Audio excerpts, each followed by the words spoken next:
Today we're going to talk about a fascinating subject, the South Sea Company, and how its mechanism has inspired some modern crypto protocols. The South Sea Company was one of the earliest financial bubbles in history, and some crypto protocols have adopted similar designs, leading to risky, self-referential loops.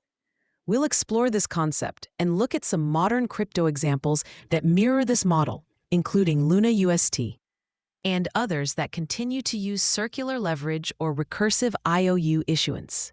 Let's start with a quick history lesson. In the early 18th century, the South Sea Company was founded in Britain. The company was essentially a government-backed debt management scheme.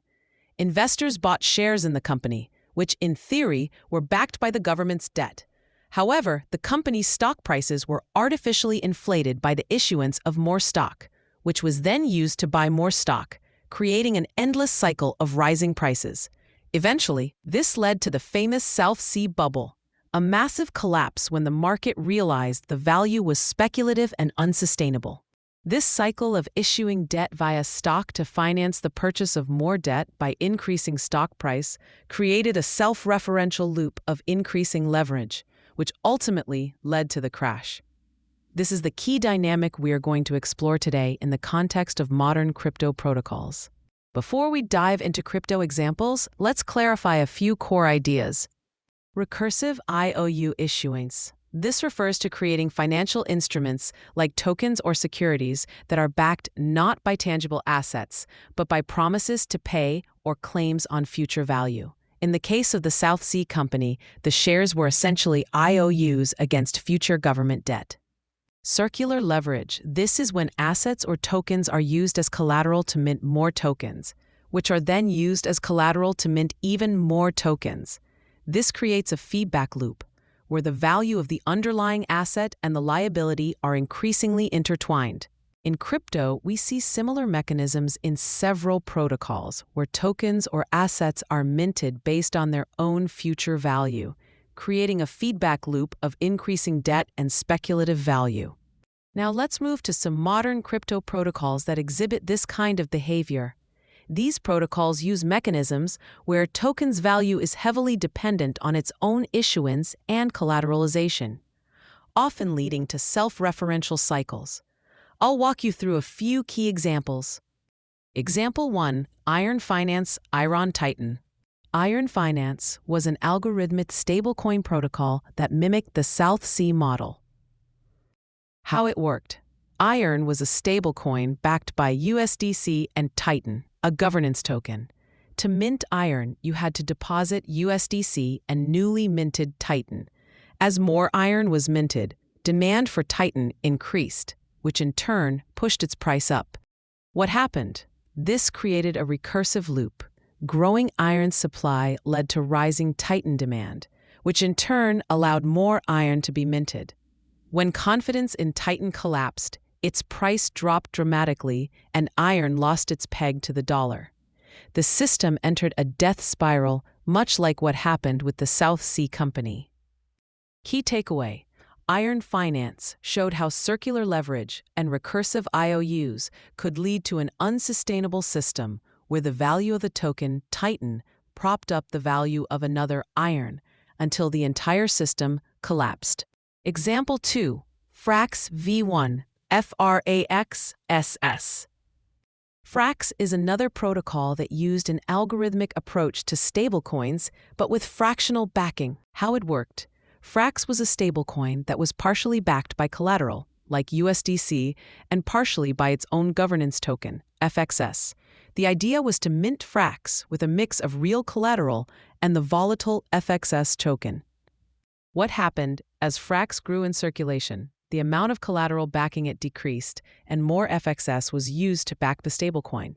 This made the value of Frax increasingly reliant on the price of FXS. While Frax V1 didn't collapse like Luna, it's still a great example of how self-referential backing using FXS to back Frax can create a fragile system, dependent on market confidence in its own token. Example 3. Neutrino USDN on Waves. Neutrino was an algorithmic stablecoin that used Waves as its collateral. How it worked. Users would lock waves in the Neutrino protocol to mint USDN, a stablecoin. The value of USDN was directly tied to the market price of waves. When waves pumped in price, more USDN could be minted, leading to a cycle of increasing supply and demand. What happened? As waves faced downward price pressure and accusations of market manipulation, USDN repeatedly lost its peg to the dollar, reflecting the inherent risk of a system where the collateral and the minted asset are so closely linked. Key takeaway: this mechanism creates a self-referential loop where the value of one asset, USDN, is backed by another volatile asset, waves, leading to a fragile system that can collapse if confidence in waves falters. Example 4. Abracadabra, Magic Internet Money, MIM. Abracadabra is a lending platform where users can mint MIM, a stablecoin, by depositing yield-bearing tokens as collateral. How it works: you deposit tokens that already generate yield, like Yearn's YV tokens, as collateral, and in return, you mint MIM. The key here is that these yield-bearing tokens are themselves dependent on leverage and borrowing to generate returns. These protocols, like the South Sea Company, operate in a delicate balance. Their stability depends on continuous demand for the protocol's tokens, e.g., Titan, FXS, Waves. Rising collateral value to support increasing liabilities. When the price of these tokens starts to fall or confidence wanes, the entire system is at risk of a downward spiral. This makes them highly vulnerable to market manipulation or any external shocks.